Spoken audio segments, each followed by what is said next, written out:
아버지, 저 세림 씨랑 결혼하고 싶어요. 아들이 그 말을 꺼낸 순간 제 심장이 얼어붙는 것 같았습니다. 손에 들고 있던 찻잔을 테이블 위에 내려놓았는데 손이 떨려서 그만 소리가 나고 말았습니다. 민호는 제 눈을 똑바로 쳐다보고 있었습니다. 진지했습니다. 농담이 아니었습니다. 이런 상황이 벌어진 데에는 아주 충격적인 이유가 있었습니다. 잠깐 이 이야기를 계속하기 전에 여러분께 부탁드리고 싶은 게 있습니다.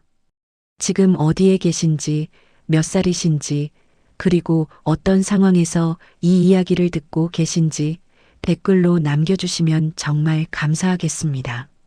여러분의 이야기가 궁금합니다. 민호야, 그게 무슨 소리냐? 제 목소리는 생각보다 차갑게 나왔습니다. 아들은 의자에 앉은 채로 저를 올려다봤습니다. 29살, 대기업 과장, 명문대 출신, 제가 평생 쏟아부은 모든 것의 결과물이었습니다. 그런 아들이 지금 분식집을 운영하는 여자와 결혼하겠다고 말하고 있었습니다. 세림 씨는 좋은 사람이에요. 아버지도 만나보시면. 만나볼 필요 없다. 제가 아들의 말을 자르자 거실에 침묵이 흘렀습니다. 아내는 부엌에서 설거지를 하다 멈춘 채 이쪽을 바라보고 있었습니다. 저는 소파에 앉아 팔짱을 꼈습니다. 아버지, 제가 좋아하는 사람인데요. 좋아한다고 다 되는 게 아니야. 결혼은 사랑만으로 하는 게 아니다. 그 말을 하면서도 제 입안이 쓰디쓴 것 같았습니다. 하지만 누군가는 말해줘야 했습니다. 현실을 직시하게 해줘야 했습니다. 민호는 입술을 깨물었습니다. 세림 씨가 뭐가 문제예요? 성실하게 자기 사업 운영하고 있잖아요. 분식집이 무슨 사업이냐? 그것도 임대로 하는 가게를.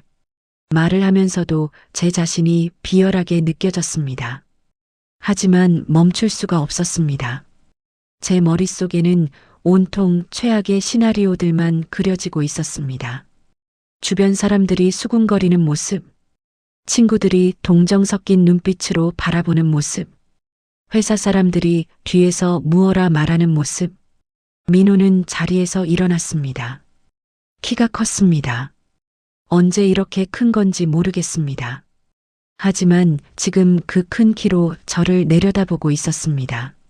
아버지는 제가 뭘 원하는지 한 번이라도 물어보신 적 있으세요? 그 질문에 저는 대답하지 못했습니다. 민호는 한숨을 쉬었습니다. 저 세림 씨 만난 지 2년 됐어요. 그동안 말 안 한 건 아버지가 이럴 걸 알았으니까요. 2년. 그 말이 귓가에 울렸습니다. 2년 동안 저는 전혀 몰랐습니다. 아들이 누굴 만나는지, 무슨 생각을 하고 사는지. 저는 그저 월급 잘 받고 승진 잘하고 좋은 집에서 사는 것만 확인했을 뿐이었습니다. 아버지, 전 행복하고 싶어요. 그냥 그것뿐이에요. 민호가 현관문을 나서는 소리가 들렸습니다. 신발 신는 소리, 문 닫는 소리, 그리고 정적. 아내가 거실로 들어와 제 옆에 앉았습니다. 당신 너무 심한 거 아니에요? 아내의 목소리는 조용했지만 날카로웠습니다. 심해? 내가 뭘 잘못했어? 아들 인생 망가지는 걸 가만히 보고 있으라고? 망가진다니 그게 무슨 말이에요? 저는 소파에서 벌떡 일어났습니다. 가슴이 답답했습니다. 베란다로 나가 창문을 열었습니다. 찬바람이 얼굴을 때렸습니다. 밤이었습니다. 아파트 단지에 불빛들이 반짝이고 있었습니다. 제가 이 아파트를 샀을 때가 생각났습니다. 민호가 중학생이었습니다. 32평에서 42평으로 이사했을 때 민호가 얼마나 좋아했는지, 자기 방이 생겼다고 신나했던 모습이. 그때 저는 다짐했습니다. 이 아이만큼은 절대 어렵게 살지 않게 하겠다고. 저는 가난한 집에서 태어났습니다. 아버지는 공장 노동자였고 어머니는 남의 집 청소를 다니셨습니다. 대학 등록금을 벌기 위해 새벽 배달 아르바이트를 했고, 도서관에서 졸면서 공부했고, 겨울에도 내복만 입고 다녔습니다. 그렇게 해서 대기업에 들어갔고, 전무까지 올랐고, 이제 부사장 승진을 앞두고 있었습니다. 민호는 그런 저를 보면서 자랐습니다. 새벽에 출근하고 밤늦게 들어오는 아버지, 주말에도 골프 치러 가고 회식에 참석하고 명절 때도 거래처 사람들한테 선물 돌리러 다니는 아버지. 그렇게 해야 이 자리를 지킬 수 있으니까. 그렇게 해야 민호가 원하는 걸 다 해줄 수 있으니까. 당신이 민호한테 해준 게 뭔데 그래요? 뒤에서 아내 목소리가 들렸습니다. 저는 돌아봤습니다. 아내는 소파에 앉아 팔짱을 끼고 있었습니다. 얼굴이 차가웠습니다. 뭘 해줬냐고? 이 집, 저 차, 민호 대학 등록금, 유학 비용 전부 내가 번 돈 아니야? 돈만 주면 다예요? 그 말에 저는 할 말을 잃었습니다. 아내는 한숨을 쉬었습니다. 민호가 초등학교 운동회 갔을 때 당신 온 적 한 번이라도 있어요? 민호가 학교에서 상 받았을 때 당신이 축하해 준 적 있어요? 민호가 힘들어할 때 당신이 옆에 있어 준 적 있어요? 아내의 목소리가 떨렸습니다. 당신은 돈만 벌어왔어요. 그게 다예요. 저는 아무 말도 하지 못했습니다. 맞는 말이었으니까. 아내 말이 전부 맞았으니까. 하지만 저는 다른 방법을 몰랐습니다. 돈을 벌어야 한다고 생각했습니다. 그게 아버지의 역할이라고 믿었습니다. 여보, 나는 당신 생각만 하지 말고 민호 생각 좀 해봐요. 민호가 뭘 원하는지. 아내는 방으로 들어가 버렸습니다. 문 닫는 소리가 생각보다 컸습니다. 저는 다시 혼자가 됐습니다. 거실에 불을 끄고 어둠 속에 앉아 있었습니다. 휴대폰을 꺼냈습니다. 민호한테 전화를 걸까 생각했습니다. 하지만 뭐라고 말해야 할지 몰랐습니다. 미안하다고? 아니면 그래도 안 된다고? 손가락이 화면 위에서 멈춰 있었습니다. 대신 검색을 했습니다. 분식집 박세림. 몇 개의 결과가 나왔습니다. 블로그 리뷰들이었습니다. 사진들을 봤습니다. 작은 가게였습니다. 테이블이 6개 정도. 떡볶이, 튀김, 순대. 평범한 분식집이었습니다. 한 리뷰를 클릭했습니다. 사장님이 정말 친절하세요. 떡볶이 맛도 좋고 무엇보다 정성이 느껴집니다. 다른 리뷰도 봤습니다. 이 동네에서 제일 맛있는 분식집. 사장님이 혼자 다 하시는데 대단해요. 사진 속 여자를 봤습니다. 앞치마를 두르고 웃고 있는 모습. 얼굴이 환했습니다. 민호가 좋아할 만한 얼굴이었습니다. 아니, 누가 봐도 좋아할 얼굴이었습니다. 그런데 저는 왜 이렇게까지 반대하는 걸까요? 머릿속이 복잡했습니다. 회사 사람들 얼굴이 떠올랐습니다. 김 부장, 이 과장, 박 대리. 그들이 제 아들 결혼 이야기를 들으면 뭐라고 할까? 분식집 운영하는 애랑 결혼해? 윤 전무 아들이? 그런 말들이 들리는 것 같았습니다. 명절 때 친척들이 모이는 자리도 떠올랐습니다. 큰형님은 아들이 의사고 작은형님은 아들이 변호사였습니다. 그때마다 저는 민호가 대기업 다닌다는 걸 자랑스럽게 말했습니다. 그런데 이제 며느리가 분식집을 한다고 말해야 하는 겁니까? 그게 두려웠습니다. 사람들 눈이 두려웠습니다. 수군거림이 두려웠습니다. 제가 쌓아온 모든 게 무너지는 것 같았습니다. 하지만 다른 한편으로는 알고 있었습니다. 이건 제 문제라는 걸, 민호의 행복과는 아무 관련이 없다는 걸, 제 체면, 제 자존심, 제 두려움, 전부 제 문제였습니다. 시계를 봤습니다. 밤 11시, 민호는 어디로 갔을까? 그 여자한테 갔을까? 박세림, 제가 한 번도 만나지 않은 사람, 민호가 2년 동안 사랑한 사람. 휴대폰을 내려놓았습니다. 소파에 기대어 눈을 감았습니다. 머릿속에서 민호의 목소리가 맴돌았습니다. 아버지는 제가 뭘 원하는지 한 번이라도 물어보신 적 있으세요? 없었습니다. 한 번도. 저는 그저 제가 원하는 걸 민호한테 강요했을 뿐이었습니다. 좋은 대학, 좋은 직장, 좋은 아파트. 그게 전부 제가 원하는 것들이었습니다. 민호가 원하는 건 뭔지 물어본 적이 없었습니다. 어둠 속에서 한참을 가만히 있었습니다. 밖에서 차 지나가는 소리가 들렸습니다.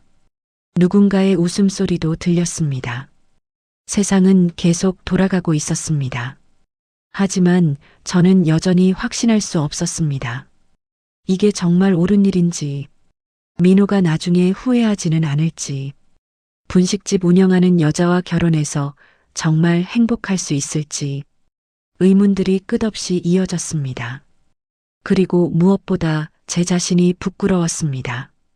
이렇게까지 타인의 시선을 의식하는 제 모습이, 아들의 행복보다 제 체면을 더 중요하게 생각하는 제 모습이, 하지만 인정하고 싶지 않았습니다. 그래서 더 화가 났습니다. 민호한테가 아니라 저 자신한테. 휴대폰이 진동했습니다. 민호한테 온 메시지였습니다. 아버지, 오늘은 일단 세림씨네 가게에서 자고 갈게요. 걱정 마세요. 메시지를 읽고 또 읽었습니다. 걱정 마세요. 그 말이 마음에 걸렸습니다. 민호는 제가 걱정할 거라고 생각하고 있었습니다. 아들이 밤늦게 집에 안 들어와도 저는 걱정보다는 화부터 났는데 민호는 저를 그렇게 생각하고 있었습니다. 답장을 하지 않았습니다. 뭐라고 써야 할지 몰랐습니다. 대신 그냥 화면을 내려다봤습니다. 민호 프로필 사진이 보였습니다. 회사 앞에서 찍은 사진이었습니다. 양복을 입고 웃고 있는 모습. 그 웃음이 진짜 행복한 웃음일까? 문득 그런 생각이 들었습니다. 저는 소파에 누웠습니다. 천장을 바라봤습니다. 형광등 자국이 희미하게 보였습니다. 이 집에 산 지 15년. 그동안 천장을 이렇게 가만히 본 적이 있었나 싶었습니다. 항상 바빴으니까. 항상 무언가를 해야 했으니까. 내일 아침이 되면 어떻게 해야 할까? 민호한테 전화를 걸어야 할까? 아니면 그냥 출근을 해야 할까? 아내한테는 뭐라고 말해야 할까? 생각이 꼬리를 물고 이어졌습니다. 그러다 문득 깨달았습니다. 제가 지금 두려워하는 건 민호의 미래가 아니라는 걸. 제가 진짜 두려워하는 건 제가 살아온 방식이 틀렸다는 게 증명되는 거였습니다. 돈만 벌면 된다고, 성공만 하면 된다고 그렇게 믿고 살아왔는데 민호가 그게 아니라고 말하고 있었습니다. 그게 받아들여지지 않았습니다. 인정하고 싶지 않았습니다. 그래서 더 완강하게 반대했던 것 같았습니다. 눈을 감았습니다. 잠이 올 것 같지 않았습니다. 하지만 어느새 잠에 빠져들었습니다. 꿈을 꿨습니다. 민호가 어렸을 때로 돌아가는 꿈이었습니다. 초등학교 운동회. 민호가 달리기를 하고 있었습니다. 저는 관중석에 앉아 있었습니다. 민호가 결승선을 통과했습니다. 1등이었습니다. 민호가 저를 봤습니다. 웃고 있었습니다. 그때 저는 박수를 쳤어야 했습니다. 달려가서 안아줬어야 했습니다. 하지만 꿈속에서 저는 그냥 앉아 있었습니다. 휴대폰을 보고 있었습니다. 민호의 웃음이 사라졌습니다. 잠에서 깼습니다. 식은땀이 났습니다. 창밖이 밝아지고 있었습니다. 아침 7시. 옷장을 뒤졌습니다. 제일 오래된 청바지를 꺼냈습니다. 몇 년 전에 집 수리할 때 입었던 작업복도 찾았습니다. 거울을 봤습니다. 평소의 제 모습이 아니었습니다. 양복 입은 전무가 아니라 그냥 중년 남자였습니다. 머리를 헝클어뜨렸습니다. 면도도 하지 않았습니다. 낡은 운동화를 신었습니다. 이 정도면 알아보지 못할 거라고 생각했습니다. 아니, 알아봐서는 안 됐습니다. 현관문을 나서는데 아내가 나왔습니다. 어디 가요? 그 차림으로? 회사. 거짓말 마요. 회사는 무슨. 저는 대답하지 않고 신발을 신었습니다. 아내가 팔짱을 꼈습니다. 혹시 세림 씨 가게 가는 거예요? 들켰습니다. 아내는 한숨을 쉬었습니다. 당신, 제발 이상한 짓 하지 마요. 이상한 짓이 아니야. 확인하는 거지. 확인은 무슨. 당신이 뭘 확인한다고. 저는 현관문을 열었습니다. 뒤도 돌아보지 않고 나왔습니다. 엘리베이터를 타고 내려가면서 가슴이 두근거렸습니다. 무슨 짓을 하려는 건지 저도 잘 모르겠었습니다. 그냥 직접 봐야 할 것 같았습니다. 그 여자가 어떤 사람인지. 내비게이션에 주소를 쳤습니다. 세림네 분식집. 여기서 차로 40분 거리였습니다. 오래된 주택가에 있었습니다. 차를 몰고 가면서 주변을 둘러봤습니다. 빌라들이 다닥다닥 붙어 있었습니다. 좁은 골목, 낡은 간판들. 우리 아파트 단지와는 완전히 다른 풍경이었습니다. 가게를 찾았습니다. 작았습니다. 블로그 사진으로 봤던 것보다 더 작았습니다. 간판도 오래돼 보였습니다. 세리민의 분식이라고 써 있었습니다. 유치한 이름이라고 생각했습니다. 하지만 벌써 손님이 있었습니다. 아침 8시가 조금 넘은 시간인데 학생 2명이 떡볶이를 먹고 있었습니다. 그 옆 테이블에는 배달 기사로 보이는 사람이 김밥을 먹고 있었습니다. 차에서 내렸습니다. 심호흡을 했습니다. 가게 문을 열었습니다. 딸랑 소리가 났습니다. 어서 오세요. 밝은 목소리였습니다. 카운터 안쪽에서 여자가 웃으며 인사했습니다. 박세림이었습니다. 사진으로 봤던 그 얼굴. 앞치마를 두르고 있었습니다. 머리는 깔끔하게 묶었고 화장기는 거의 없었습니다. 저는 가장 구석 자리에 앉았습니다. 메뉴판을 봤습니다. 떡볶이, 순대, 튀김, 김밥. 가격이 저렴했습니다. 떡볶이가 3,500원, 김밥이 2,000원. 이 가격으로 장사가 될까 싶었습니다. 뭐 드릴까요? 세림이 테이블로 왔습니다. 가까이서 보니 더 젊어 보였습니다. 26이라고 들었습니다. 민호보다 3살 어렸습니다. 떡볶이 하나요. 맵기는 어떻게 해드릴까요? 보통 맵기, 약간 맵게, 많이 맵게 있어요. 보통으로.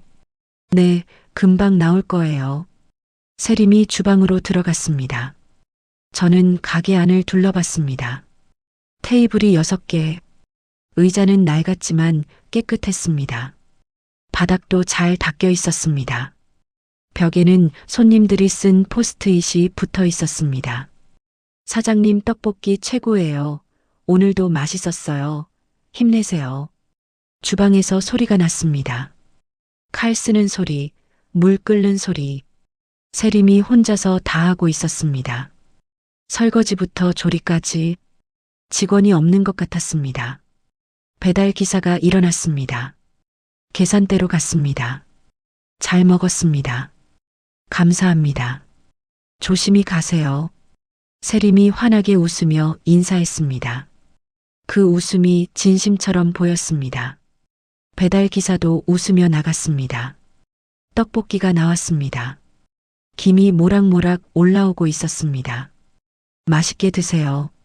불러주시면 언제든지 올게요. 세림이 다시 주방으로 들어갔습니다. 저는 젓가락을 들었습니다. 한 입 먹었습니다. 맛있었습니다. 솔직히 예상 밖이었습니다. 적당히 달고 적당히 매웠습니다. 떡도 쫄깃했습니다. 하지만 인정하고 싶지 않았습니다. 그래서 일부러 세림을 불렀습니다. 저기요. 세림이 나왔습니다. 네, 뭐 필요하신 거 있으세요? 이거 너무 맵지 않아요? 보통 맵기라고 했는데. 세림이 난처한 표정을 지었습니다. 아, 죄송해요. 약간 맵게로 다시 해드릴까요? 그래야 될 것 같은데요.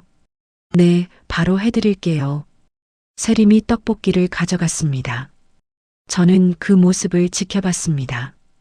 불평을 하면 화를 낼 줄 알았습니다. 아니면 짜증을 낼 줄 알았습니다. 하지만 세림은 그냥 담담하게 받아들였습니다. 새 떡볶이가 나왔습니다. 이번엔 덜 맵게 해드렸어요. 맛 봐보시고 또 말씀해 주세요. 저는 한 입 먹었습니다. 똑같았습니다. 처음 것과 다를 게 없었습니다. 아니, 어쩌면 더 맛있었습니다. 하지만 저는 또 세림을 불렀습니다. 저기요, 이번엔 너무 안 맵네요. 세림이 잠깐 멈칫했습니다. 하지만 곧 웃었습니다. 아, 그러세요? 그럼 보통 맵기로 다시. 아니, 됐어요.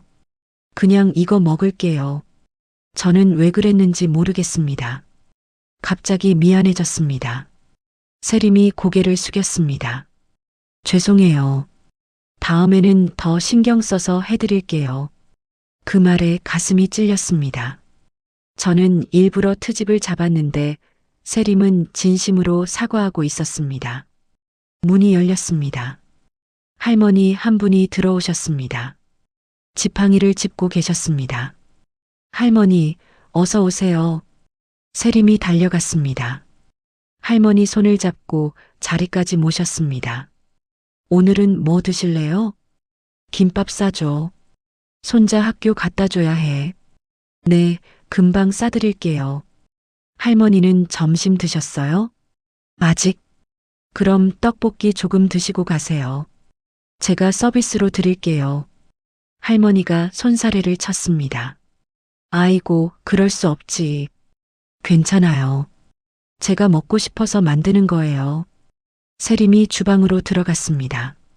떡볶이를 조금 담아 가져왔습니다. 할머니 앞에 놓았습니다. 천천히 드세요. 김밥은 금방 나올 거예요. 할머니가 떡볶이를 한 입 드셨습니다. 표정이 밝아졌습니다. 역시 세림이 떡볶이가 제일 맛있어. 과찬이세요. 저는 그 모습을 보고 있었습니다. 세림이 김밥을 마는 모습, 빠르고 정확했습니다. 손놀림이 익숙했습니다. 김밥을 예쁘게 포장해서 할머니께 드렸습니다. 조심히 가세요. 그래, 고맙다. 할머니가 나가셨습니다. 가게가 다시 조용해졌습니다. 학생들도 어느새 나갔습니다. 저와 세림만 남았습니다. 저는 떡볶이를 다 먹었습니다. 계산하러 일어났습니다. 세림이 카운터로 왔습니다. 3,500원입니다. 돈을 냈습니다. 잔돈을 받는데 세림이 말했습니다. 오늘 불편하게 해드려서 죄송해요. 다음에 오시면 서비스로 하나 더 드릴게요. 저는 고개를 끄덕였습니다. 말이 나오지 않았습니다. 가게를 나왔습니다. 차에 탔습니다. 시동을 걸지 않고 그냥 앉아 있었습니다. 백미러로 가게를 봤습니다. 세림이 테이블을 닦고 있었습니다. 혼자서 묵묵하게 휴대폰을 꺼냈습니다. 검색을 했습니다. 세림이네 분식 리뷰 수백 개가 나왔습니다. 평점도 높았습니다. 댓글들을 읽었습니다. 사장님이 혼자 하시는데 정말 대단해요. 맛도 맛인데 사장님 인성이 최고예요. 이 동네 숨은 맛집. 사장님 떡볶이 레시피 알려주시면 안 되나요? 사장님이 항상 웃으면서 일하셔서 보기 좋아요. 댓글들이 계속 이어졌습니다. 모두 칭찬이었습니다. 단 하나의 악플도 없었습니다. 저는 핸들을 잡았습니다. 손에 힘이 들어갔습니다. 뭔가 잘못됐습니다. 제가 생각했던 것과 달랐습니다. 세림은 제가 상상했던 사람이 아니었습니다. 불성실한 사람이 아니었습니다. 무례한 사람도 아니었습니다. 오히려 그 반대였습니다. 성실하고 친절하고 정직했습니다. 손님 한 명 한 명을 진심으로 대했습니다. 하지만 그래도 뭔가 부족했습니다. 제 머릿속에서 계속 계산이 돌아갔습니다. 분식집, 작은 가게, 매출이 얼마나 될까? 임대료는, 재료비는, 한 달에 얼마나 남을까? 그걸로 어떻게 가정을 꾸리나? 민호는 지금 대기업 다닙니다. 연봉이 괜찮습니다. 그런데 왜 굳이 이런 여자와? 제 머릿속이 복잡했습니다. 다시 가게를 봤습니다. 세림이 주방에서 뭔가를 준비하고 있었습니다. 점심 장사 준비인 것 같았습니다. 혼자서 모든 걸 하고 있었습니다. 문득 궁금해졌습니다. 민호는 언제 이 여자를 만난 걸까? 어떻게 만난 걸까? 뭐가 좋아서 2년 동안 만난 걸까? 저는 전혀 몰랐습니다. 아들이 어떻게 사는지, 누구를 만나는지 시동을 걸었습니다. 하지만 바로 출발하지 않았습니다. 그냥 차 안에 앉아서 가게를 보고 있었습니다. 세림이 손님을 맞이하는 모습, 웃는 모습, 일하는 모습. 그때 휴대폰이 울렸습니다. 민호였습니다. 받았습니다. 네, 민호야. 아버지, 지금 어디세요? 응? 회사 근처. 거짓말이 자동으로 나왔습니다. 아, 그러세요. 저 오늘 저녁에 집에 갈게요. 아버지랑 이야기하고 싶어요. 그래. 세림 씨 이야기요. 제대로 하고 싶어요. 저는 대답하지 못했습니다. 민호가 한숨을 쉬는 소리가 들렸습니다. 아버지, 제 마음 이해해 주시면 안 될까요? 나중에 이야기하자. 전화를 끊었습니다. 가슴이 답답했습니다. 차에서 내렸습니다. 담배가 피우고 싶었습니다. 10년 전에 끊었는데 주변을 걸었습니다. 골목을 따라 걸었습니다. 오래된 동네였습니다. 빌라들, 작은 가게들, 좁은 길. 우리 동네와는 완전히 달랐습니다. 슈퍼마켓이 있었습니다. 들어가서 물을 샀습니다. 계산하면서 주인 아주머니한테 물었습니다. 이 근처에 세림이네 분식 아세요? 세림이? 당연히 알죠. 우리 딸 맨날 거기 가서 떡볶이 먹어요. 사장님이 어떤 분이던가요? 어머, 착해요. 진짜 착해요. 맨날 웃고 친절하고. 혼자 사는데 대단해요. 혼자 살아요? 네, 부모님은 돌아가셨대요. 그래서 혼자 가게 차려서 하는 거래요. 그 말에 가슴이 덜컥 내려앉았습니다. 몇 살이에요, 그 사장님이? 26이라고 했나? 어린데 기특해요. 맨날 새벽부터 준비하고 밤늦게까지 일해요. 저는 슈퍼를 나왔습니다. 물을 마셨습니다. 목이 말랐습니다. 부모님이 돌아가셨다. 혼자 산다. 26. 그 나이에 혼자 가게를 운영한다. 쉽지 않을 텐데. 힘들 텐데. 다시 가게로 갔습니다. 밖에서 봤습니다. 손님이 몇 명 더 들어왔습니다. 세림이 바쁘게 움직이고 있었습니다. 주문받고 요리하고 서빙하고 계산하고 혼자서 전부 땀을 닦는 모습이 보였습니다. 힘들어 보였습니다. 하지만 손님들한테는 계속 웃으며 대했습니다. 불평 한마디 없이. 그 모습을 보면서 생각했습니다. 만약 민호가 이 여자와 결혼하면 어떻게 될까? 민호가 퇴근하고 이 가게에 와서 세림을 돕는 모습, 둘이 함께 장사하는 모습, 손님들한테 웃으며 서빙하는 모습, 그게 행복일까? 그게 민호가 원하는 삶일까? 저는 확신할 수 없었습니다. 하지만 한 가지는 확실했습니다. 세림은 나쁜 사람이 아니었습니다. 오히려 좋은 사람이었습니다. 성실하고 친절하고 책임감 있는 사람이었습니다. 그래도 뭔가 걸렸습니다. 제 안에 있는 편견, 고정관념, 체면, 그게 저를 붙잡고 있었습니다. 차에 탔습니다. 집으로 가려다가 방향을 틀었습니다. 회사로 갔습니다. 지각이었지만 상관없었습니다. 주차장에 차를 대고 건물을 올려다봤습니다. 25층 건물. 제가 15년 동안 다닌 곳. 로비로 들어갔습니다.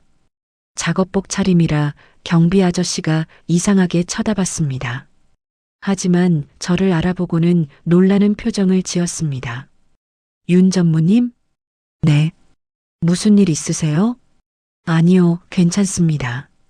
엘리베이터를 탔습니다. 거울에 제 모습이 비쳤습니다. 작업복 입은 중년 남자. 낯설었습니다. 이게 진짜 제 모습일까? 아니면 양복 입은 게 진짜 제 모습일까? 사무실 문을 열었습니다. 동료들이 저를 봤습니다. 모두 놀란 표정이었습니다. 윤 전무님, 무슨 일 있어요? 아니, 그냥 제 사무실 책상에 앉았습니다. 컴퓨터를 켰습니다. 하지만 일이 손에 잡히지 않았습니다. 머릿속에는 온통 세림의 모습뿐이었습니다. 떡볶이 만드는 모습, 할머니를 챙기는 모습, 웃는 모습, 그리고 민호의 목소리. 아버지, 저 행복하고 싶어요. 행복. 그게 뭘까요? 저는 행복한가요? 좋은 회사 다니고, 좋은 아파트 살고, 좋은 차 타는 게 행복인가요? 대답할 수 없었습니다. 사흘이 지났습니다. 그 사이에 민호와 2번 통화했습니다. 짧은 대화였습니다. 민호는 여전히 세림과 결혼하고 싶다고 했고, 저는 여전히 생각해 보겠다고만 했습니다. 생각해 본다는 건 거짓말이었습니다. 사실은 거부하고 싶었습니다. 하지만 확실한 이유를 찾지 못했습니다. 그래서 다시 갔습니다. 세림의 가게에. 이번에도 똑같은 차림이었습니다. 작업복, 낡은 청바지, 운동화. 거울을 보면서 한심하다고 생각했습니다. 50줄에 이런 짓을 하고 있다니. 오후 2시쯤 도착했습니다.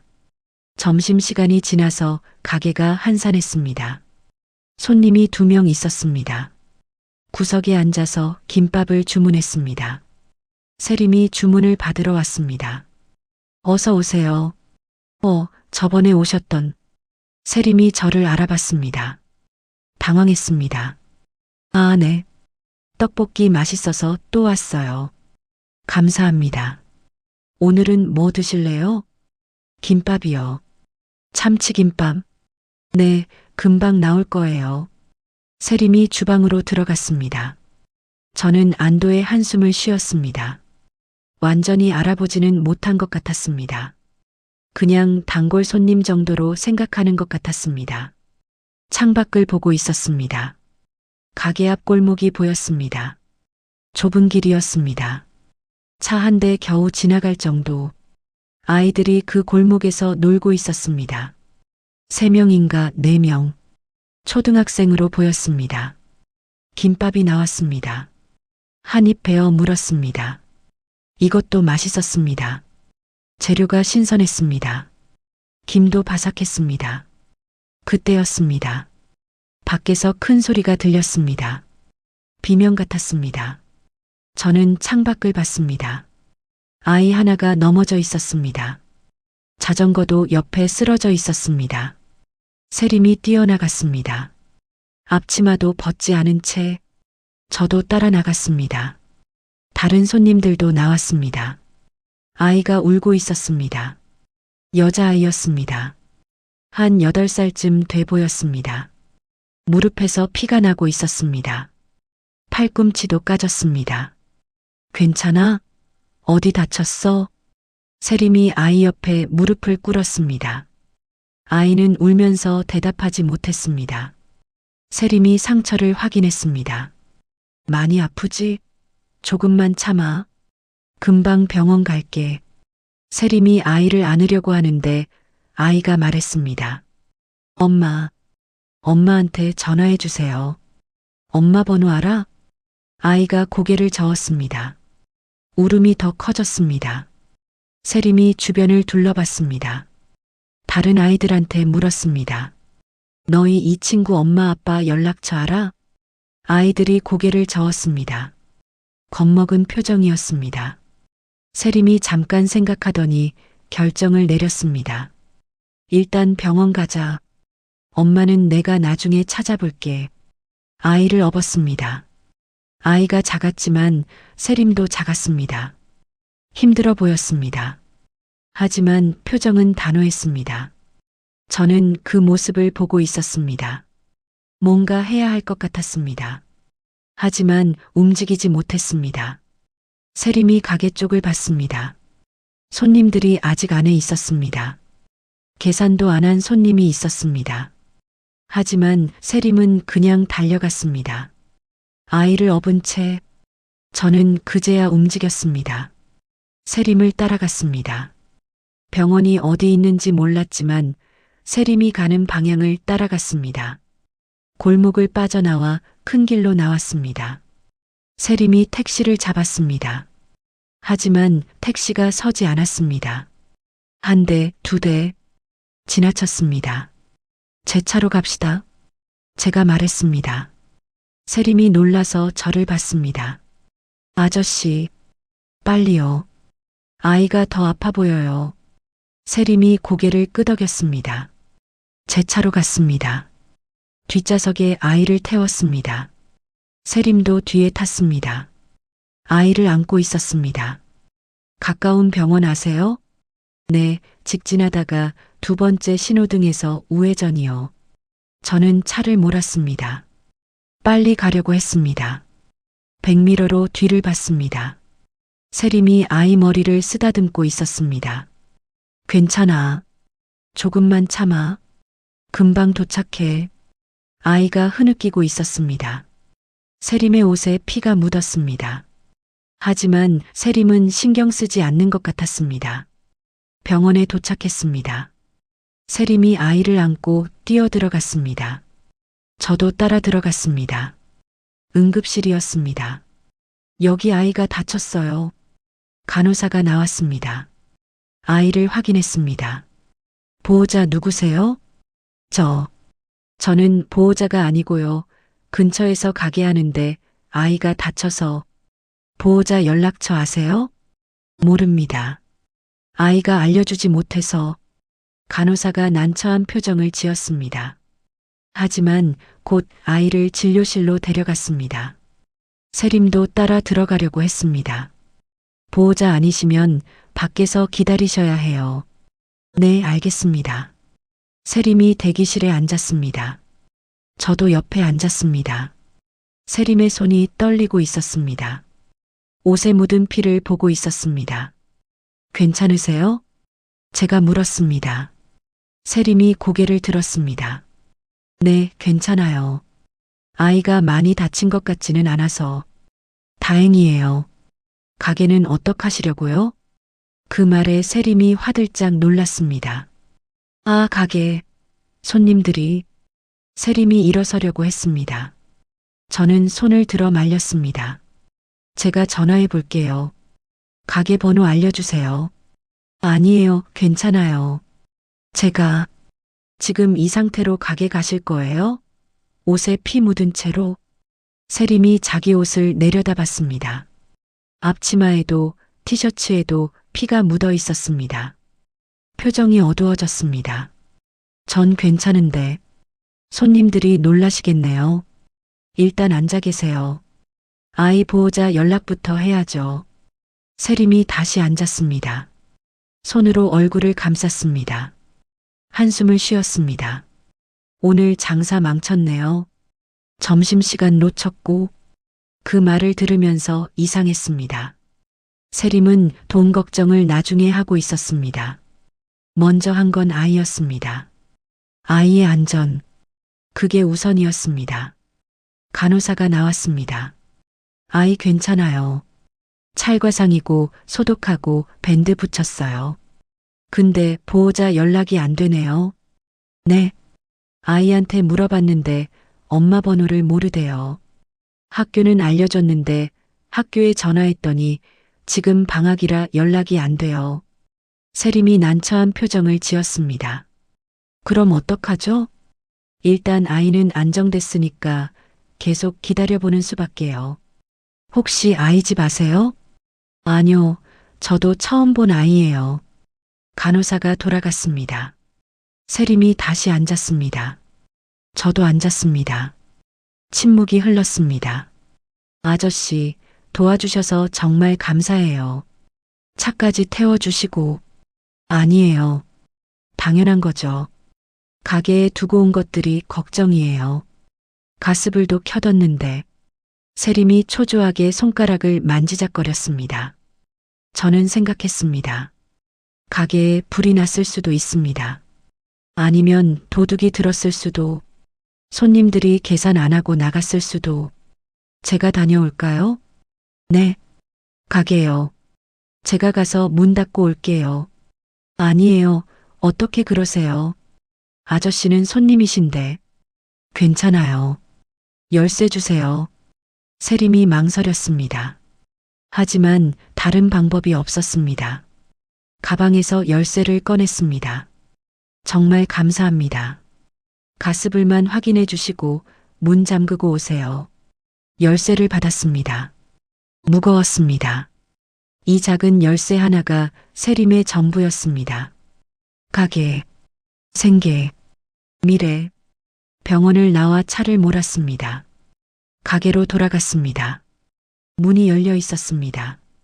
안으로 들어갔습니다. 손님은 없었습니다. 다들 나간 것 같았습니다. 테이블을 확인했습니다. 계산하지 않은 테이블이 2개 있었습니다. 제가 앉았던 자리, 그리고 다른 손님 자리. 돈이 놓여 있지 않았습니다. 주방으로 갔습니다. 가스불이 켜져 있었습니다. 냄비에 물이 끓고 있었습니다. 거의 다 증발할 뻔했습니다. 불을 껐습니다. 주변을 정리했습니다. 설거지도 했습니다. 테이블도 닦았습니다. 왜 그랬는지 모르겠습니다. 그냥 해야 할 것 같았습니다. 계산대를 봤습니다. 서랍을 열어봤습니다. 돈이 얼마 없었습니다. 10,000원짜리 몇 장, 5,000원짜리, 1,000원짜리. 전부 합쳐도 10만 원이 안 될 것 같았습니다. 이게 오늘 하루 벌어들인 돈이었습니다. 아니, 어제부터 모아둔 돈일 수도 있었습니다. 너무 적었습니다. 이걸로 임대료를 내고 재료비를 내고 생활비를 쓴다는 게 가능할까? 노트가 있었습니다. 가계부였습니다. 펼쳐봤습니다. 손으로 쓴 글씨였습니다. 깔끔했습니다. 8월 1일 마이너스 수입 12만 원 지출 재료비 8만 원. 8월 2일 마이너스 수입 15만 원 지출 가스비 3만 원. 재료비 7만 원. 8월 3일 마이너스 수입 10만 원 지출 재료비 6만 원. 매일 기록돼 있었습니다. 수입과 지출. 한 달 매출을 계산해 봤습니다. 대략 400만 원 정도. 거기서 지출을 빼면 100만 원 남을까 말까였습니다. 가계부 마지막 페이지에 메모가 있었습니다. 임대료 9월까지 밀림. 업주님께 사정 말씀드리기. 에어컨 고장. 수리비 알아보기. 새 앞치마 사기 마이너스 지금 거 너무 낡음. 세림의 현실이었습니다. 빠듯했습니다. 여유가 없었습니다. 하루하루 버티는 삶이었습니다. 가계부를 덮었습니다. 손이 떨렸습니다. 왜 떨리는지 몰랐습니다. 주변을 다시 둘러봤습니다. 깨끗한 가게, 정갈한 주방, 손님들이 쓴 포스트잇. 힘내세요. 응원합니다. 사장님 최고. 세림은 이런 곳에서 하루하루를 살고 있었습니다. 혼자서, 부모님도 없이, 의지할 사람도 없이 문을 잠그고 나왔습니다. 다시 병원으로 갔습니다. 세림이 대기실에 앉아 있었습니다. 아이 엄마가 와 있었습니다. 세림과 이야기하고 있었습니다. 정말 죄송해요. 제가 전화를 안 받아서. 아니에요, 괜찮아요. 아이가 괜찮아서 다행이에요. 병원비는 제가 낼게요. 그리고 이거. 엄마가 돈을 꺼냈습니다. 세림이 손을 저었습니다. 아니에요, 괜찮아요. 그래도 정말 괜찮아요. 아이만 괜찮으면 돼요.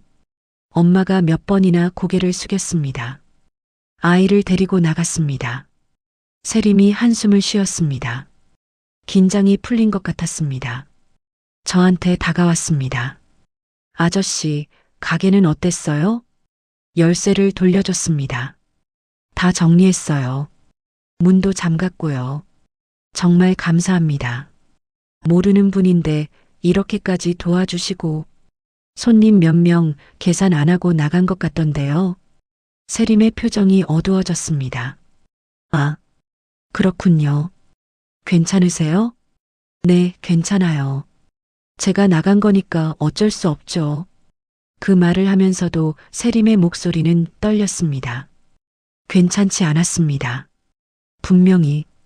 하지만 내색하지 않으려고 했습니다. 오늘 하루 장사를 못했네요. 네. 근데 아이가 무사해서 다행이에요. 그게 더 중요하죠. 그 말에 저는 할 말을 잃었습니다. 세림은 진심이었습니다. 돈보다 사람이 먼저였습니다. 장사보다 아이의 안전이 먼저였습니다. 집까지 태워드릴까요? 아니요, 괜찮아요. 버스 타고 갈 수 있어요. 가게로 가시는 거죠? 제가 어차피 그쪽으로 가는 길이에요. 세림이 망설이다가 고개를 끄덕였습니다. 차에 탔습니다. 운전을 하면서 생각했습니다. 이 여자를 민호가 사랑하는 이유를 알 것 같았습니다. 착했습니다. 진심으로 착한 사람이었습니다. 돈이나 성공보다 사람을 먼저 생각하는 사람이었습니다. 하지만 동시에 걱정됐습니다. 세상은 착한 사람한테 호락호락하지 않습니다. 저는 그걸 알았습니다. 회사 생활 20년 하면서 배웠습니다. 착하기만 해서는 살아남을 수 없다는 것을. 가게 앞에 도착했습니다.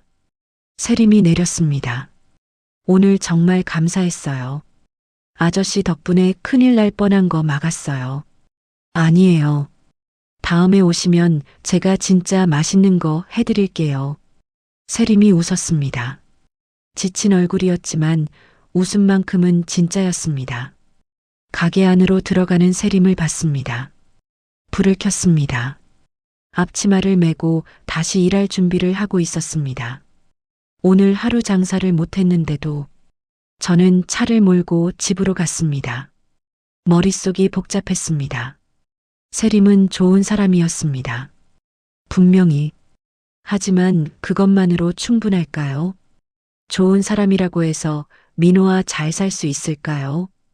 현실은 냉정합니다. 사랑만으로는 안 됩니다. 돈도 필요하고 안정도 필요합니다. 세림의 가게는 너무 불안정했습니다. 언제 망할지 모르는 상황이었습니다. 하지만 오늘 본 모습을 잊을 수가 없었습니다. 아이를 업고 달려가는 세림. 병원비도 받지 않는 세림. 돈보다 사람을 먼저 생각하는 세림. 집에 도착했습니다. 현관문을 열었습니다. 민호가 거실에 앉아 있었습니다. 아버지. 민호가 일어섰습니다. 표정이 진지했습니다. 저는 신발을 벗으며 대답했습니다. 왔구나. 오늘 세림 씨 이야기 좀 해요. 제대로. 아내도 부엌에서 나왔습니다. 셋이 거실에 앉았습니다. 침묵이 흘렀습니다. 민호가 먼저 입을 열었습니다. 아버지, 전세림 씨랑 결혼할 거예요. 아버지가 반대하셔도. 그 말에 저는 대답하지 못했습니다. 며칠 전 같았으면 화를 냈을 겁니다. 하지만 지금은 달랐습니다. 세림을 봤으니까. 직접 봤으니까. 민호야, 아버지가 생각 좀 해볼게. 또 생각하신다고요? 언제까지요? 민호의 목소리가 높아졌습니다. 아버지는 세림 씨를 만나보지도 않고 판단하시잖아요. 그게 공평해요? 그건 저 이제 지쳤어요. 아버지 눈치 보는 것도 허락 기다리는 것도. 민호가 일어섰습니다. 방으로 들어가려는데 제가 말했습니다. 일주일만 기다려라. 민호가 돌아봤습니다. 뭐가 달라지는데요? 일주일 후에 대답해 줄게. 제대로. 민호는 의심스러운 표정이었습니다. 하지만 고개를 끄덕였습니다. 알겠어요. 일주일이요. 그날 밤 잠이 오지 않았습니다. 계속 생각했습니다. 세림의 가계부, 밀린 임대료, 고장난 에어컨, 낡은 앞치마. 다음 날 아침 일찍 나왔습니다. 세림의 가게로 갔습니다. 아직 문을 열기 전이었습니다. 하지만 안에 불이 켜져 있었습니다. 세림이 준비를 하고 있었습니다. 조금 떨어진 곳에 차를 세웠습니다. 지켜봤습니다. 세림이 재료를 손질하고 청소를 하고 테이블을 닦고 있었습니다. 혼자서 묵묵하게. 그때 한 남자가 가게 앞에 섰습니다. 50대로 보였습니다. 양복을 입었습니다. 세림이 문을 열고 나왔습니다. 남자가 뭔가 말했습니다. 거리가 멀어서 들리지 않았습니다. 하지만 세림의 표정이 어두워지는 게 보였습니다. 고개를 숙였습니다. 남자가 계속 말했습니다. 손가락으로 가게를 가리켰습니다. 건물주인 것 같았습니다. 임대료 이야기를 하는 것 같았습니다. 세림이 손을 모았습니다. 사정하는 모습이었습니다. 남자는 고개를 저었습니다. 단호한 표정이었습니다. 남자가 돌아갔습니다. 세림이 그 자리에 서 있었습니다. 그냥 서 있었습니다. 한참. 그러다 천천히 가게 안으로 들어갔습니다. 저는 차 안에서 숨을 내쉬었습니다. 가슴이 답답했습니다. 그날 회사에 가서 제일 먼저 한 일은 부동산 중개업소에 전화하는 거였습니다. 세리민의 분식 있는 그 건물이요. 매물로 나온 거 있어요? 아, 거기요? 건물주가 팔려고 내놓은 지 좀 됐죠. 얼마죠? 15억이요. 건물이 오래됐는데 위치가 좋아서요. 15억. 큰 돈이었습니다. 하지만 불가능한 금액은 아니었습니다. 저희 아파트를 담보로 대출을 받으면 가능했습니다. 알아보고 연락드릴게요. 전화를 끊었습니다. 컴퓨터 화면을 보고 있었는데 아무것도 보이지 않았습니다. 제가 지금 무슨 짓을 하려는 건지 아내한테 전화했습니다. 여보, 왜요? 우리 아파트 담보로 대출 좀 받아야 할 것 같아. 뭐? 갑자기 왜? 나중에 설명할게. 믿어줘. 아내가 한숨을 쉬었습니다. 당신 이상한 짓 하는 거 아니죠? 아니야. 믿어줘. 며칠이 걸렸습니다. 은행과 서류를 주고받고 중개업소와 협상하고 계약서를 쓰고 그 과정에서 민호한테는 아무 말도 하지 않았습니다. 아내한테만 말했습니다. 아내는 반대했습니다. 하지만 결국 동의했습니다. 당신이 결정한 거면 믿을게요. 근데 나중에 후회하지 마요. 계약이 완료됐습니다. 건물이 제 명의가 됐습니다. 세림이 장사하는 그 건물. 이제 제가 건물주였습니다. 하지만 세림한테는 알리지 않았습니다. 중개업소 사장님한테만 부탁했습니다. 새 건물주는 밝히지 말아주세요. 그리고 임대료는 당분간 받지 않기로 했으니 세입자한테 그렇게 전해주세요. 네. 임대료를 안 받으신다고요? 네. 1년 정도는. 중개업소 사장님이 의아해했지만 그대로 했습니다. 며칠 후 연락이 왔습니다. 세입자분이 엄청 놀라시던데요. 새 건물주가 누구냐고 계속 물어보시고 말하지 마세요. 그냥 사정이 있어서 당분간 임대료를 받지 않기로 했다고만 전해주세요. 알겠습니다. 전화를 끊었습니다. 이게 맞는 건가 싶었습니다. 하지만 다른 방법이 생각나지 않았습니다. 그 주 주말 민호한테 전화했습니다. 민호야, 상견례 하자. 진짜요? 응. 이번 일요일에 우리 집에서. 민호가 말을 잇지 못했습니다. 놀란 것 같았습니다. 아버지, 세림 씨한테 전해라. 편하게 오시라고. 네, 알겠습니다. 민호의 목소리가 떨렸습니다. 기쁜 떨림이었습니다. 일요일이 됐습니다. 아내가 음식을 준비했습니다. 저는 양복을 입었습니다. 민호가 먼저 도착했습니다. 세림은 30분 후에 온다고 했습니다. 아버지, 오늘 좀 잘 부탁드려요. 알았어. 민호가 안절부절 못했습니다. 계속 시계를 봤습니다. 현관 쪽을 봤습니다. 초인종이 울렸습니다. 민호가 뛰어가서 문을 열었습니다. 세림이 서 있었습니다. 한복을 입었습니다. 연분홍색이었습니다. 머리를 곧게 올렸습니다. 손에는 선물 상자를 들고 있었습니다. 긴장한 표정이었습니다. 안녕하세요. 세림이 인사했습니다. 목소리가 작았습니다. 어서 오세요. 아내가 맞이했습니다. 저도 일어났습니다. 세림과 눈이 마주쳤습니다. 그 순간 세림의 얼굴이 굳었습니다. 저를 알아본 겁니다. 가게에서 봤던 손님, 아이를 병원에 데려갈 때 도와줬던 그 사람. 저기, 세림이 당황했습니다. 민호가 이상하다는 표정으로 세림을 봤습니다. 세림 씨, 왜 그래요? 아니, 저는 세림한테 다가갔습니다. 손을 내밀었습니다. 처음 뵙겠습니다. 민호 아버지입니다.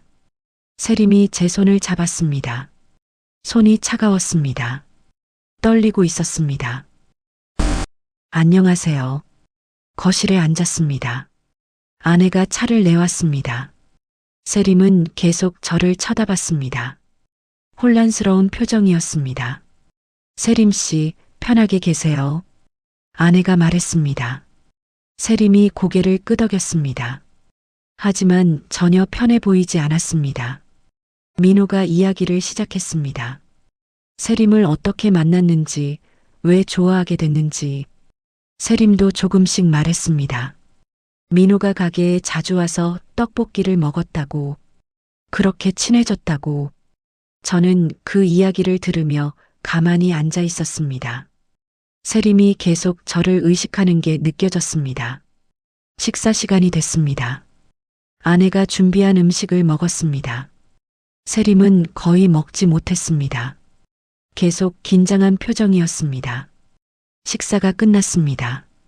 차를 다시 마시면서 저는 입을 열었습니다. 세림 씨, 세림이 저를 봤습니다. 네, 사실 고백할 게 있습니다.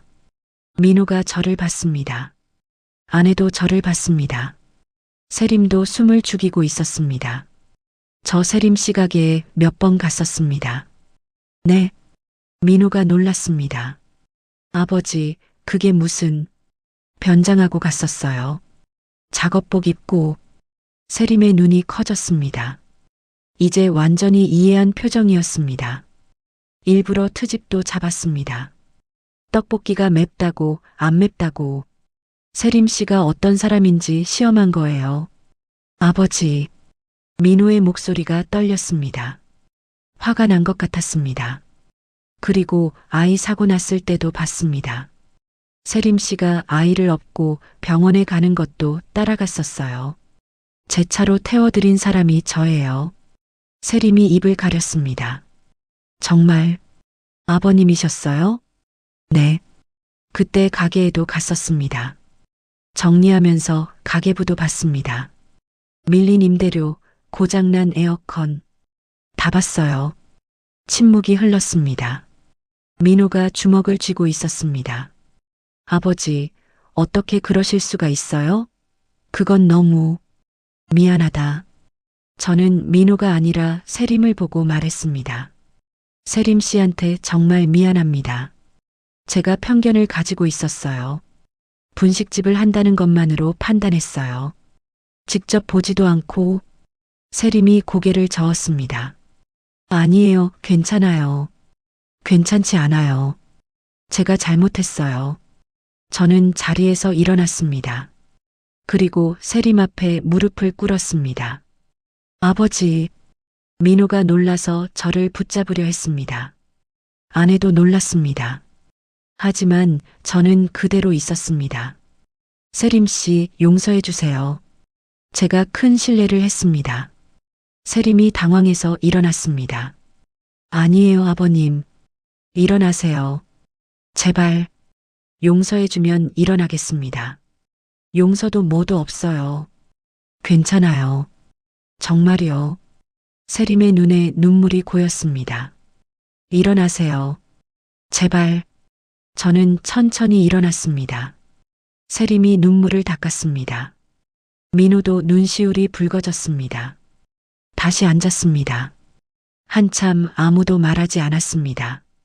세림 씨는 좋은 사람이었어요. 제가 말했습니다. 성실하고 친절하고 정직하고 제가 평생 회사 다니면서 만난 사람들보다 훨씬 좋은 사람이었어요. 세림이 고개를 숙였습니다. 민호가 세림 씨를 사랑하는 이유를 알 것 같아요. 돈이나 직업 때문이 아니라 세림 씨라는 사람 자체 때문이겠죠. 민호가 세림의 손을 잡았습니다. 그리고 한 가지 더 고백할 게 있습니다. 세림이 저를 봤습니다. 세림 씨 가게 있는 건물이요. 제가 샀습니다. 네. 세림이 놀라서 물었습니다. 민호도 아내도 놀랐습니다. 건물주가 바뀐 거 아셨죠? 네.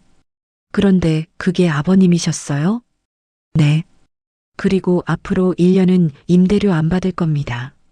안 돼요. 그럴 수 없어요. 세림이 손을 저었습니다. 받으셔야죠. 당연히.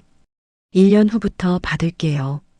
지금은 세림 씨가 가게 안정시키는데 집중하세요. 에어컨도 새로 달아드릴게요. 아버님. 세림이 울음을 터뜨렸습니다. 손으로 얼굴을 감쌌습니다. 민호가 세림을 안았습니다. 아내도 눈물을 닦고 있었습니다. 세림 씨, 우리 며느리 돼주시겠어요? 제가 물었습니다. 세림이 고개를 들었습니다.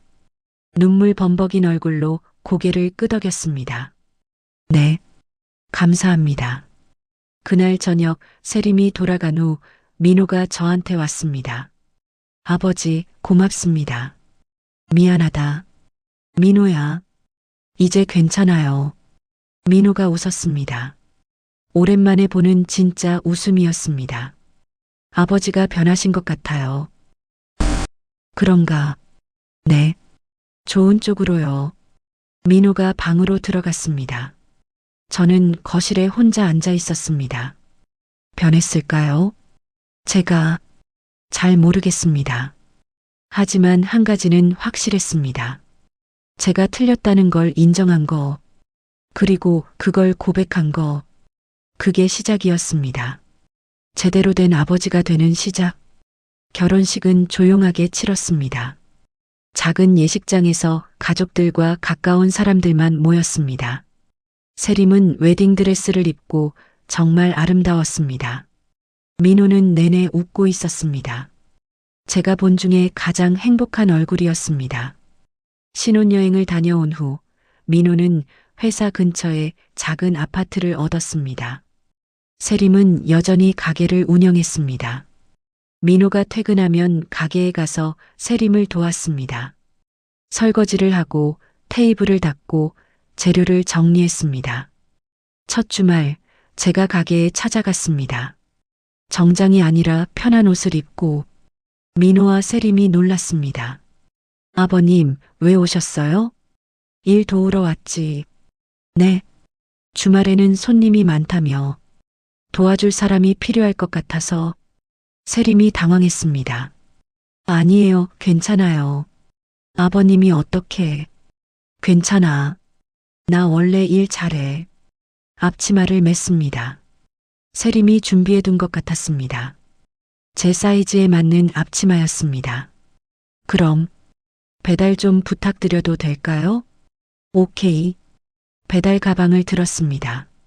생각보다 무거웠습니다. 세림이 주소를 알려줬습니다. 오토바이는 없었습니다. 걸어가야 했습니다. 첫 배달지까지 10분 걸렸습니다. 땀이 났습니다. 초인종을 눌렀습니다. 중학생으로 보이는 아이가 문을 열었습니다. 배달 왔습니다. 감사합니다. 아이가 돈을 건넸습니다. 잔돈을 돌려줬습니다. 아이가 봉투를 들고 들어갔습니다. 돌아오는 길에 생각했습니다. 세림은 이걸 매일 한다는 거. 혼자서 오토바이도 없이 가게로 돌아왔습니다. 손님들이 꽉 차 있었습니다. 민호가 주문을 받고 있었습니다. 세림은 주방에서 떡볶이를 만들고 있었습니다. 아버님, 설거지 좀 부탁드려요. 싱크대로 갔습니다. 설거지통에 그릇이 쌓여 있었습니다.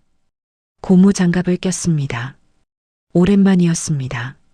집에서도 설거지를 거의 안 했으니까 물이 뜨거웠습니다. 손이 빨개졌습니다. 그릇을 닫고 헹궜습니다. 1개, 2개. 계속 쌓였습니다. 닦는 속도보다 더 빨리 쌓이는 것 같았습니다. 허리가 아팠습니다. 1시간 계속 서 있으니까 다리도 아팠습니다. 회사에서는 이렇게 안 아팠는데. 아버님, 잠깐 쉬세요. 세림이 물을 갖다 줬습니다. 마셨습니다. 시원했습니다. 괜찮아. 조금만 더 하면 돼. 무리하지 마세요. 세림이 다시 주방으로 들어갔습니다. 저는 설거지를 계속했습니다. 점심시간이 끝났습니다. 손님들이 빠져나갔습니다. 가게가 조용해졌습니다. 셋이 테이블에 앉았습니다. 세림이 라면을 끓였습니다. 같이 먹었습니다. 아버님, 오늘 정말 감사해요. 별거 아니야. 다음 주말에도 올게. 민호가 웃었습니다. 아버지, 힘들지 않으세요? 괜찮아. 운동한다 생각하면 돼. 사실 힘들었습니다. 많이. 하지만 나쁘지 않았습니다. 회사에서 서류 보는 것보다 훨씬 의미 있는 것 같았습니다. 그 후로 매주 주말마다 갔습니다. 배달하고 설거지하고 테이블 닦았습니다. 처음에는 서툴렀습니다. 그릇을 떨어뜨리기도 했고 배달 주소를 헷갈리기도 했습니다. 하지만 점점 익숙해졌습니다. 손님들도 저를 알아보기 시작했습니다. 아저씨, 저번 주에도 봤는데요? 네, 맞아요. 가족이세요? 네. 아, 그러시구나. 보기 좋네요. 그런 말을 들으면 기분이 좋았습니다. 회사에서 칭찬받을 때보다 더 기분이 좋았습니다. 어느 토요일이었습니다. 배달을 갔다 오는데 할머니 한 분이 가게 앞에 서 계셨습니다. 지팡이를 짚고 계셨습니다. 전에 본 적이 있는 할머니였습니다. 어머, 아저씨.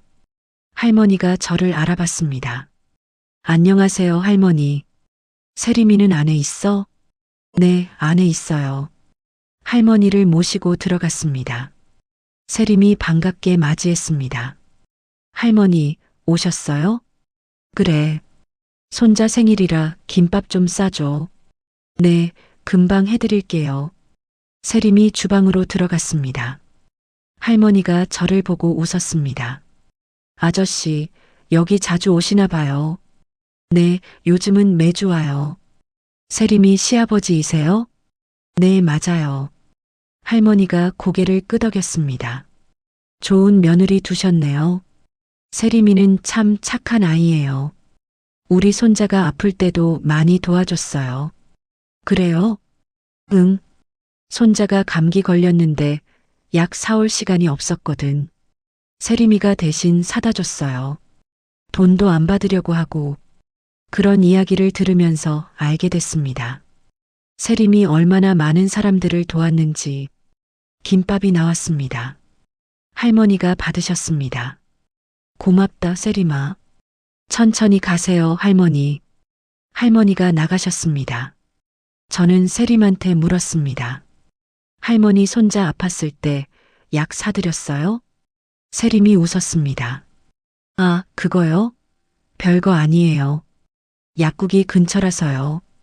돈도 안 받았다며요. 얼마 안 됐어요. 그냥 도와드린 거예요. 별거 아닌 것처럼 말했습니다. 하지만 저는 알았습니다. 세림한테는 그 돈도 소중했을 텐데, 그래도 할머니를 도왔다는 걸. 다음 주에는 다른 손님이 왔습니다. 30대 남자였습니다. 정장을 입었습니다. 사장님, 세림이 고개를 들었습니다. 아, 손님. 오랜만이에요. 네. 오늘은 감사 인사하러 왔어요. 남자가 봉투를 꺼냈습니다. 이거 받아주세요. 이게 뭐예요? 제가 백수일 때 맨날 여기 와서 떡볶이 먹었잖아요. 사장님이 공짜로 주신 적도 많고, 아, 그건 덕분에 버텼어요. 취업도 했어요. 이제 돈 좀 벌어서 갚으러 왔어요. 세림이 손을 저었습니다. 아니에요. 받을 수 없어요. 꼭 받으세요.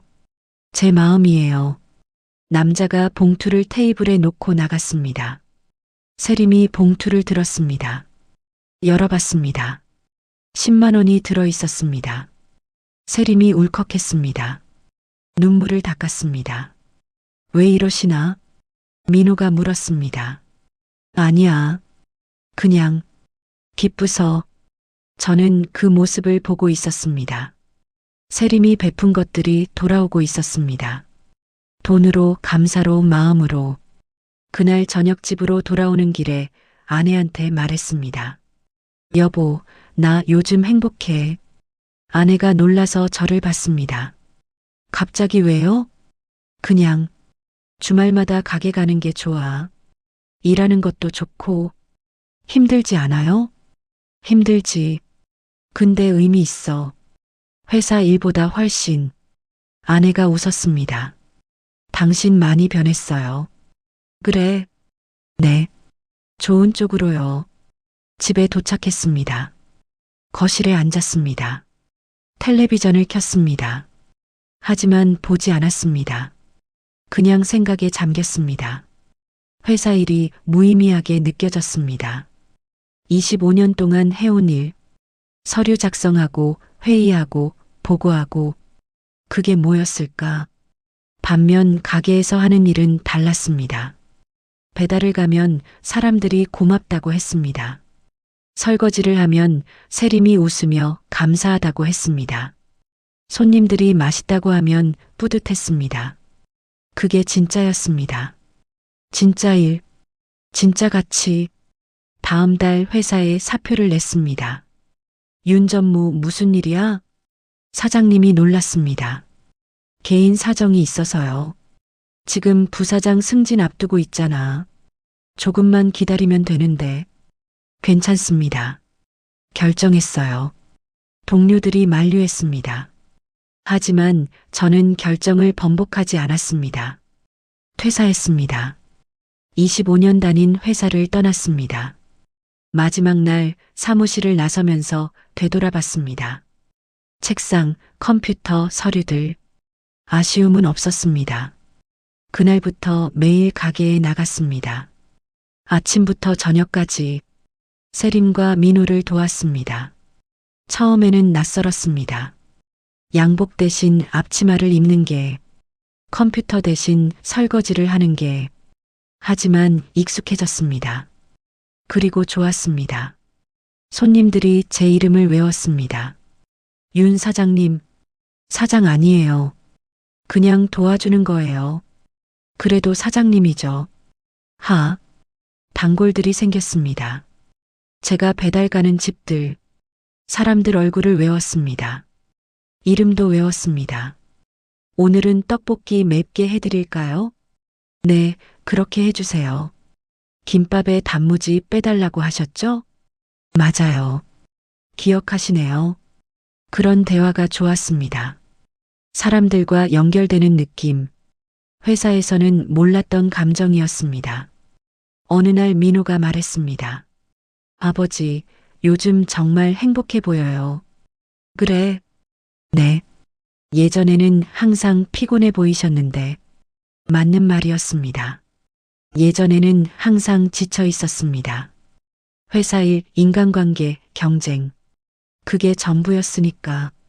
민호야, 아버지가 많이 미안했어. 왜요? 너한테 내 방식만 강요했잖아. 좋은 대학, 좋은 직장. 내가 뭘 원하는지는 안 물어봤어.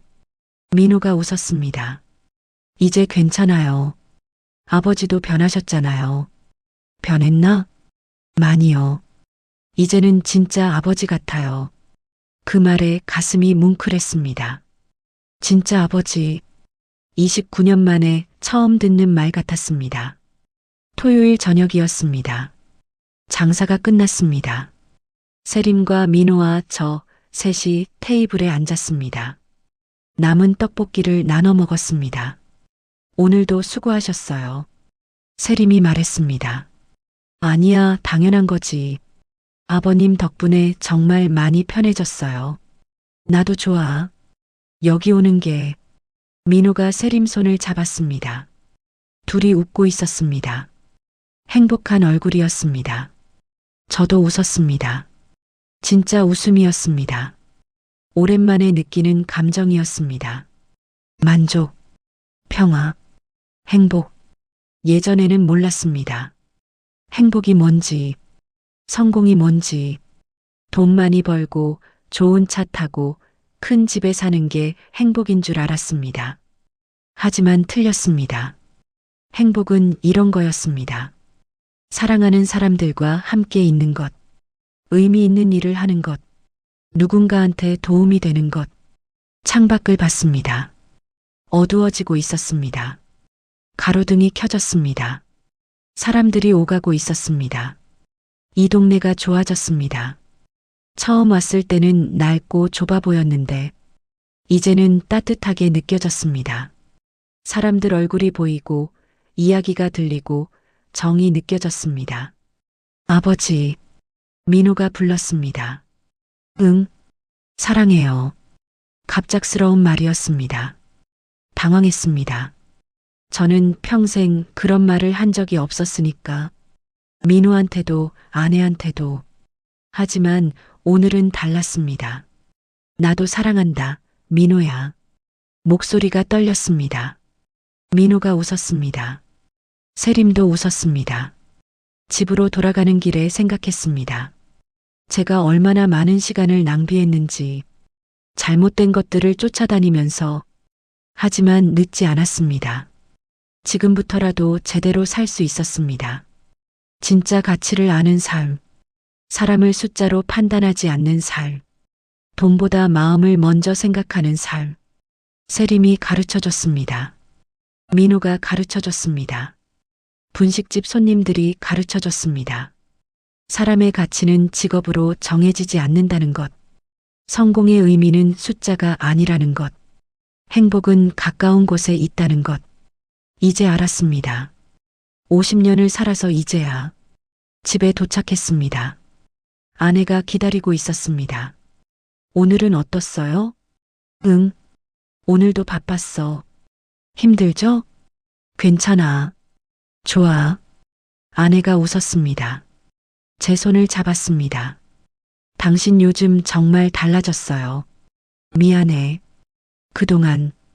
이제 괜찮아요. 지금이 좋아요. 소파에 앉았습니다.